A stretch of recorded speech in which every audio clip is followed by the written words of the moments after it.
Sebenarnya, ada satu cara nak dapatkan CapCut Pro secara percuma. Member nak kongsikan dengan korang.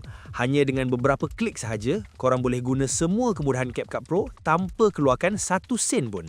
Macam yang kita tahu, CapCut Pro ni sangat berguna sebab ada banyak kemudahan untuk edit video dengan senang.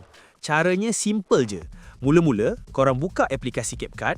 Lepas tu, korang tekan butang Invite Friends.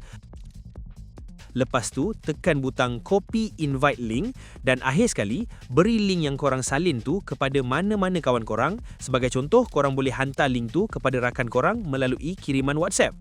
Korang boleh hantar link tu kepada sehingga 10 orang rakan dengan syarat rakan korang tu mestilah memasang dan membuka CapCut Desktop melalui link jemputan korang tu. Dengan itu, anda dan member anda akan dapat CapCut Pro secara percuma selama 7 hari, yang mana ia boleh digunakan bukan sahaja di CapCut Mobile, malah juga di desktop.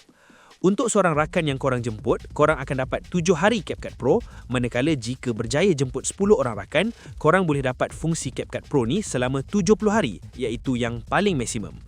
Jangan risau, CapCut Pro ni boleh dinikmati secara percuma tanpa perlu berikan sebarang butiran kad kredit. Malah, tiada pembaharuan automatik akan dibuat. Apapun, hanya pengguna yang belum pernah install aplikasi desktop CapCut di komputer saja yang layak sertai aktiviti ini sebagai pengguna baharu. Okey?